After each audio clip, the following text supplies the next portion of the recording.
Gelombang kerusuhan di Iran kembali melonjak tajam dan dinding pemadaman informasi yang sangat kuat akhirnya berhasil ditembus pada tanggal 17 Januari. Rezim yang berkuasa menyatakan keadaan darurat militer sambil mengklaim bahwa situasi sepenuhnya berada di bawah kendali mereka. Namun pada hari ini, kita justru menyaksikan jalan-jalan Teheran dipadapi massa yang bergerak beramai-ramai untuk menjatuhkan rezim tersebut. Visual-visual yang beredar mendokumentasikan betapa ekstrim, berbahaya, dan tidak terkendalinya ketegangan yang terjadi di lapangan.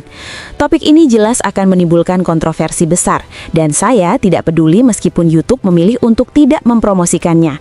Saya akan tetap menyampaikan apa yang saya anggap sebagai kebenaran. Tema-tema sensitif seperti ini pada akhirnya ditekan oleh algoritma, kecuali jika Anda secara aktif memaksa algoritma tersebut untuk menyebarkannya dengan menekan tombol suka. Narasi resmi rezim bahwa keadaan masih terkendali runtuh total ketika dihadapkan pada gambar-gambar Bank Ayander serta kantor-kantor pajak yang dilahap api. Dan bukan hanya lembaga perbankan yang menjadi sasaran pembakaran. Benteng pertahanan rezim yang selama ini dianggap tak tersentuh, markas besar pengepungan tinju besi, diserbu oleh rakyat, dibakar habis, dan para tahanan di dalamnya dibebaskan. Rekaman yang kami terima dan telah kami verifikasi hingga pagi hari tanggal 18 Januari memperlihatkan secara gamblang skala kekerasan yang tersembunyi di balik pemadaman listrik tersebut. Gambar panorama yang diambil dari titik-titik strategis di Teheran, khususnya, menampilkan kepulan asap hitam pekat yang membubung dari berbagai sudut kota, mengisyaratkan adanya rencana aksi yang terkoordinasi dengan matang. Asap tersebut tidak berasal dari pembakaran tempat sampah secara acak, melainkan dari gedung-gedung beton yang dipilih sebagai target tertentu. Bocoran gambar-gambar ini menjadi bukti bahwa jalanan Teheran kini telah berubah menjadi medan perang saudara dan bahwa rezim telah sepenuhnya kehilangan kendali atas keadaan. Data yang kami sajikan di sini tidak dimaksudkan untuk mendukung pihak manapun, melainkan untuk menganalisis besarnya krisis kemanusiaan dan politik yang sedang berlangsung di kawasan itu. Detail paling krusial yang perlu diperhatikan adalah pemilihan target serangan. Rakyat telah memulai sebuah proses penghancuran yang tidak dapat dibalikan terhadap institusi-institusi yang selama ini mencuri kekayaan dan masa depan mereka. Pada malam tanggal 18 Januari, gelombang protes tersebut mengalami perubahan bentuk. Berdasarkan visual dari sumber-sumber oposisi yang telah diverifikasi, markas besar yang terkepung di Teheran dikelilingi oleh massa dalam jumlah besar. Milisi yang terjebak, yang dikenal sebagai kekuatan paling ditakuti oleh rezim, dan dikerahkan ke jalanan berdasarkan perintah darurat militer Karminet, terbukti tidak mampu menahan luapan kemarahan rakyat. Warga kemudian memasuki gedung tersebut, membakarnya, dan yang paling signifikan adalah membebaskan para tahanan politik yang berada di dalamnya. Peristiwa ini menjadi kekalahan pribadi bagi Karmin. Ini menandai runtuhnya struktur yang selama ini ia sebut sebagai harapan terbesar bangsa. Inilah momen ketika siklus ketakutan yang telah menjaga kelangsungan rezim sejak 1979 akhirnya terputus. Rakyat kini bukan lagi pihak yang diburu, melainkan telah berubah menjadi para pemburu. Runtuhnya markas yang berada dalam kepungan menjelaskan dengan jelas mengapa rezim tersebut berada dalam kondisi panik. Malam antara tanggal 17 hingga 18 Januari bukan semata-mata operasi penghancuran strategis yang dilakukan oleh loyalis rezim terhadap pasukan pengepung, melainkan juga serangan langsung dari rakyat sendiri terhadap benteng-benteng keuangan dan administrasi negara. Kenyataan bahwa Bank Ayander serta gedung-gedung administrasi perpajakan menjadi pusat dari rangkaian peristiwa ini menunjukkan bahwa karakter protes telah mengalami perubahan mendasar. Bank Ayander tidak hanya berfungsi sebagai institusi keuangan di Iran, tetapi juga dipandang oleh rakyat sebagai simbol aliran modal elit rezim dan praktik korupsi yang mengakar. Rekaman yang diambil pada malam hari dari dalam kendaraan yang sedang bergerak memperlihatkan kobaran api besar yang menjalar dari lantai dasar gedung bank hingga ke lantai-lantai atas. Tindakan-tindakan tersebut menjadi bukti konkret bahwa protes telah melampaui batas aksi damai dan berevolusi menjadi perang terhadap infrastruktur strategis. Pada tahap ini, apa yang dalam literatur keuangan dikenal sebagai penarikan dana besar-besaran dari bank atau bank run telah berubah menjadi penghancuran fisik lembaga perbankan itu sendiri.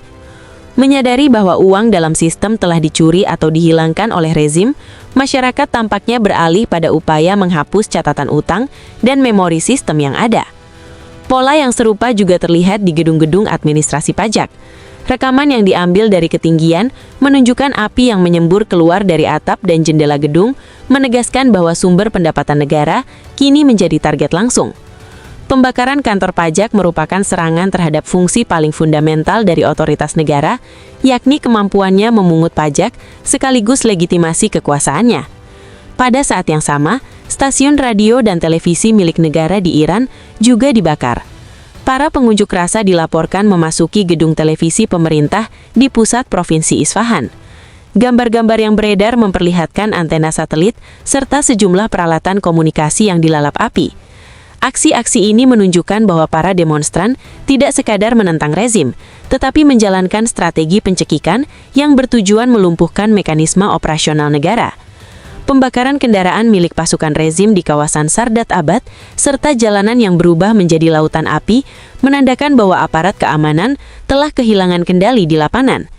Selama pasukan rezim tidak mampu melindungi kendaraan lapis baja mereka sendiri, menjaga gedung-gedung pemerintah menjadi mustahil secara teknis. Pada tahap inilah, faktor yang jauh lebih gelap mulai memainkan peran, menggeser keseimbangan kekuatan di lapangan. Faktor tersebut adalah milisi asing. Terdapat indikasi kuat bahwa kepercayaan rezim Iran terhadap kepolisian dan pasukan pengepung internalnya sendiri telah terguncang. Sumber-sumber OSINT dan laporan dari lapangan mengonfirmasi bahwa milisi Syiah dari Irak, Brigade Fatimiyun yang berasal dari Afghanistan, serta Brigade Zainabiyun yang berasal dari Pakistan telah dikerahkan ke Iran. Para analis menilai kondisi ini sebagai kegagalan rezim dalam menjamin keamanan internal. Situasi tersebut merupakan salah satu keadaan paling tidak berdaya yang dapat dialami oleh sebuah negara. Mengandalkan tentara bayaran asing yang tidak berbagi bahasa maupun latar budaya yang sama untuk menghadapi rakyatnya sendiri.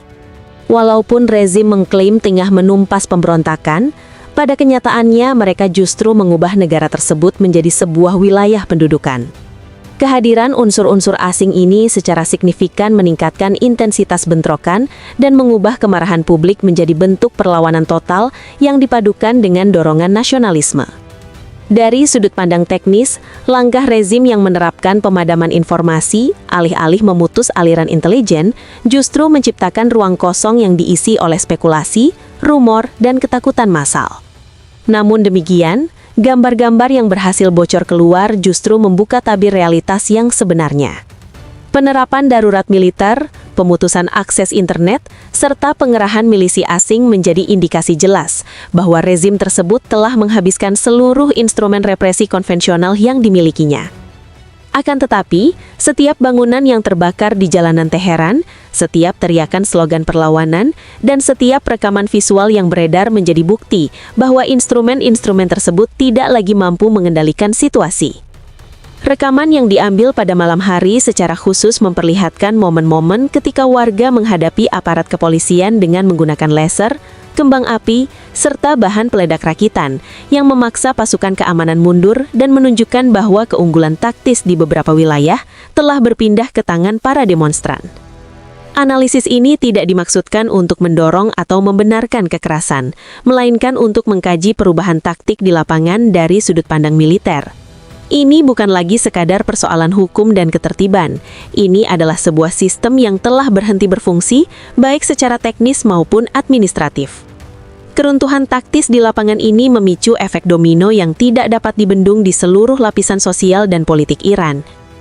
Jurang antara pernyataan resmi yang disampaikan dari puncak kekuasaan dan kenyataan yang terjadi di jalanan kini mencapai kedalaman yang belum pernah terjadi sebelumnya. Pernyataan terbaru dari pemimpin tertinggi Iran, Ali Khamenei, menjadi bukti paling nyata dari jurang tersebut. Ketika markas-markas besar runtuh di medan konflik, Khamenei justru menyebut pembantaian itu sebagai sebuah perayaan dengan menyatakan kami telah menghancurkan kekuatan pemberontak. Meskipun ia mengakui bahwa beberapa ribu orang tewas dalam insiden di seluruh negeri, tragedi itu disajikannya bukan sebagai alasan untuk berkabung, melainkan sebagai bukti keberhasilan operasi penindakan rezim. Namun demikian, data yang dikumpulkan dari lapangan menunjukkan bahwa jumlah korban sipil jauh melampaui angka beberapa ribu yang disebutkan Khamenei, yakni mencapai lebih dari 25.000 jiwa. Angka-angka ini didasarkan pada laporan organisasi-organisasi hak asasi manusia yang independen. Jaksa Agung Ali Salihi menepis peringatan dari Trump sebagai omong kosong dan menegaskan bahwa eksekusi akan terus dilaksanakan. Tetapi ancaman tiang gantungan tidak akan mampu mengintimidasi orang-orang yang telah menyerbu markas yang dikepung dan membebaskan para tahanan. Sistem peradilan telah kehilangan daya gentarnya. Upaya untuk menuliskan narasi kemenangan dengan menumpahkan darah rakyat sendiri kini menandai tahap akhir dari krisis legitimasi sebuah rezim. Alih-alih meredakan kemarahan publik, retorika semacam ini justru semakin memperuncing dan memperparah situasi. Dengan meremehkan jumlah korban jiwa dan membenarkan kematian massal, rezim tersebut pada akhirnya menghancurkan sendiri ilusi negara yang berfungsi dan bermoral di mata rakyatnya. Masyarakat kini tidak lagi melihat sebuah negara yang sah berdiri di hadapan mereka, melainkan sebuah mesin kekuasaan yang bersedia melakukan apapun demi mempertahankan kelangsungan hidupnya. Bertindak layaknya kekuatan penjajah. Pernyataan-pernyataan yang disampaikan oleh Kepala Jaksa Teheran, Ali Salih, juga merupakan bagian integral dari upaya mempertahankan kerajaan ketakutan yang telah dibangun rezim selama puluhan tahun. Salih menanggapi seruan Presiden Amerika Serikat, Donald Trump, untuk menghentikan sekitar 800 eksekusi dengan sikap keras yang melampaui etika diplomatik. Menyebut seruan tersebut sebagai omong kosong dan menegaskan bahwa lembaga peradilan akan bertindak cepat serta tanpa kompromi. Pernyataan ini pada dasarnya adalah deklarasi bahwa rezim tidak berniat mundur sedikit pun, melainkan justru akan meningkatkan tekanan dan menerapkan apa yang dapat disebut sebagai doktrin kejutan. Dengan kata lain, ia menyampaikan pesan yang sangat jelas. Kami tidak akan mendengarkan Anda, dan kami akan terus bertindak sebagai alat penindakan. Namun, sejarah berulang kali menunjukkan bahwa penggunaan tiang gantungan dalam konteks revolusi justru melahirkan semangat mati syahid, bukan rasa takut. Apa yang oleh rezim disebut sebagai proses hukum, kini dipersepsikan oleh rakyat sebagai bentuk pembunuhan politik yang dilembagakan. Keruntuhan psikologis ini tidak hanya terjadi di Teheran semata. Gambar-gambar yang muncul dari wilayah-wilayah seperti kota Qi dan Mashhad yang selama ini dianggap sebagai benteng ideologis rezim memperlihatkan dengan jelas bahwa pemberontakan telah meresap hingga ke tingkat akar rumput. Kerumunan massa di Mashhad yang meneriakan slogan Karfit Shah yang berarti hidup Shah dan merujuk pada dinasti Pahlawi menjadi sinyal kuat bahwa hegemoni ideologis rezim selama 45 tahun telah runtuh. Gaung seruan "Matilah para mullah" bahkan terdengar di pusat-pusat keagamaan, menunjukkan bahwa rezim telah kehilangan basis pendukung tradisionalnya sendiri. Slogan-slogan ini bukanlah bentuk ujaran kebencian semata, melainkan ekspresi radikal dari akumulasi kemarahan terhadap kebijakan dan praktik rezim.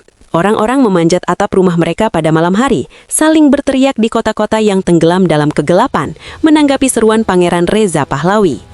Inilah momen ketika tembok ketakutan yang telah lama berdiri akhirnya runtuh. Jika sebuah rezim memberlakukan jam malam, namun jutaan orang secara terbuka melanggar jam malam tersebut dan membanjiri jalanan, maka jam malam itu pada akhirnya hanya akan eksis di atas kertas. Meskipun rezim berupaya menutupi keruntuhan internal ini dengan menciptakan ancaman eksternal, realitas ekonomi membuat strategi tersebut tidak mungkin berhasil. Pembakaran kantor-kantor pajak berarti aliran kas negara telah terputus secara fisik.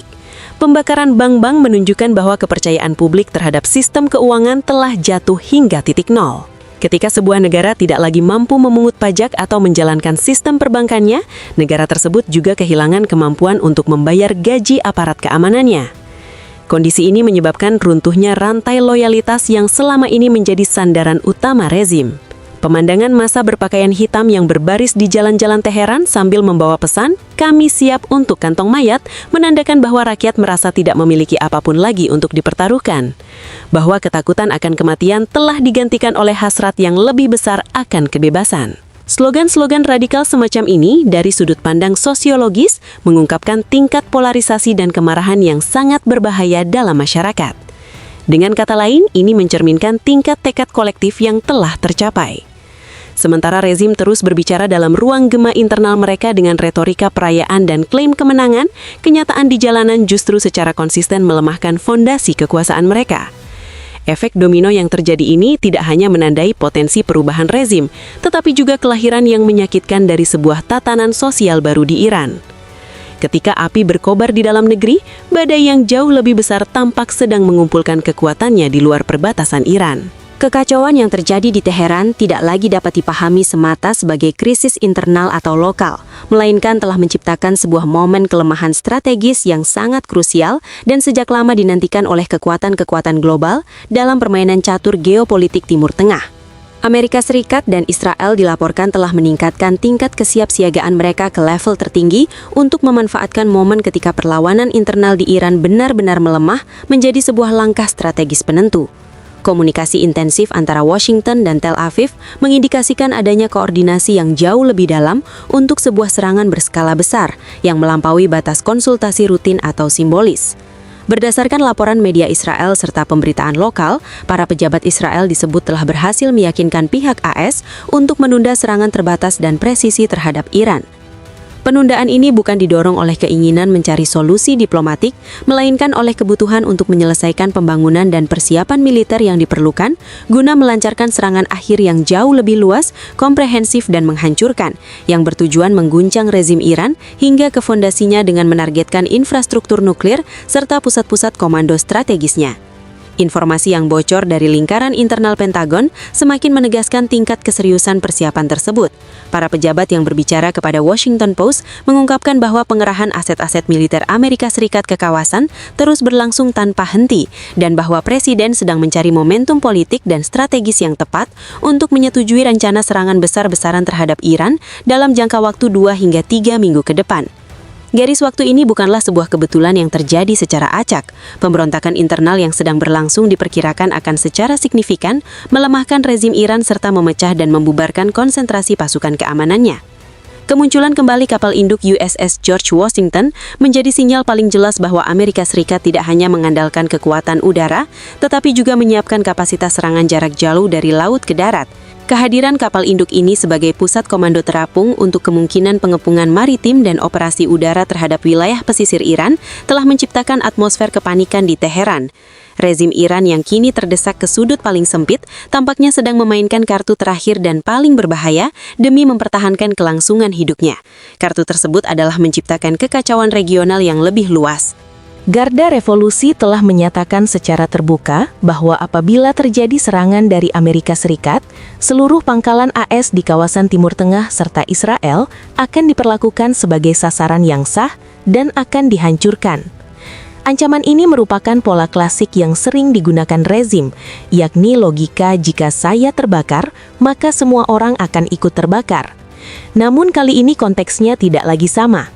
Kekuatan pasukan proksi Iran telah melemah secara signifikan, dan kemampuan rudal balistik Iran sudah berulang kali diuji terhadap sistem pertahanan milik Israel dan Amerika Serikat. Ancaman yang dilontarkan rezim tersebut dapat dimaknai sebagai upaya putus asa untuk memicu perang eksternal demi menghentikan keruntuhan yang sedang berlangsung di dalam negeri. Akan tetapi rakyat Iran yang turun ke jalanan tidak lagi terpengaruh oleh retorika tentang musuh dari luar. Sebaliknya, mereka justru mungkin memandang intervensi asing sebagai katalis yang dapat mempercepat berakhirnya rezim tersebut. Dalam kerangka gambaran besar ini, faktor Pahlawi serta sikap komunitas internasional turut memainkan peran yang sangat signifikan. Pidato-pidato emosional Pangeran Reza Pahlawi yang mengecam pembantaian, serta pesan-pesan solidaritasnya kepada rakyat Iran telah menyatukan diaspora Iran dan oposisi di dalam negeri. Pemerintahan Trump bersama Israel menggunakan perlawanan rakyat Iran sebagai dasar legitimasi moral bagi kemungkinan operasi militer. Slogan "Bebaskan Rakyat Iran" pun dijadikan moto utama dalam narasi intervensi yang mungkin terjadi. Akibatnya rezim Iran kini terperangkap di antara dua pilihan yang sama-sama menghancurkan. Api perlawanan yang dinyalakan oleh rakyatnya sendiri di bawah, dan badai rudal yang disiapkan oleh Amerika Serikat serta Israel dari atas. Kondisi ini mempersempit ruang manuver rezim hingga mendekati nol dan menyeret kawasan menuju skenario kehancuran yang tampaknya tak terelakkan. Langkah-langkah telah dimainkan di papan catur geopolitik dan skakmat bagi rezim itu tampaknya hanya tinggal menunggu waktu. Keputusan untuk melakukan pemadaman listrik di Teheran menjadi titik balik penting, di mana rezim tidak hanya memadamkan aliran listrik, tetapi juga memadamkan masa depannya sendiri. Api yang melalap bank-bank dan gedung-gedung pemerintahan mengirimkan pesan jelas kepada dunia bahwa rakyat Iran telah melampaui ambang batas ketakutan dan bahwa legitimasi rezim tersebut telah lenyap sepenuhnya. Hayalan Khamenei tentang perayaan kemenangan, serta ancaman eksekusi yang disuarakan oleh Jaksa Agung hanyalah upaya sia-sia yang tidak akan mampu menghentikan akhir yang kian mendekat. Realitas yang terjadi di lapangan kini bergema hingga ke ruang-ruang perencanaan perang di Washington dan Tel Aviv. Sebuah rezim yang membusuk dari dalam dan berperang melawan rakyatnya sendiri berada pada kondisi paling rentan terhadap intervensi terorganisir dari luar. Lampu-lampu yang padam pada malam itu sejatinya menandai terbitnya fajar baru bagi Iran. Rezim mungkin masih mampu membersihkan jalanan hari ini. Akses internet mungkin dapat diputus, tetapi gagasan tentang kebebasan tidak akan pernah bisa dihapus dari pikiran rakyat. Tidak ada jalan untuk kembali di Teheran. Anak panah telah dilepaskan dari busurnya, dan waktu hampir habis bagi rezim yang kini menjadi sasaran. Tidak ada lagi tempat perlindungan yang benar-benar aman. Perang kini telah sampai tepat di depan pintu rezim tersebut. Lalu bagaimana pendapat Anda mengenai situasi ini? Silakan bagikan pandangan Anda di kolom komentar. Untuk terus mendapatkan video terbaru, silakan berlangganan saluran kami dan jangan lupa mengaktifkan notifikasi.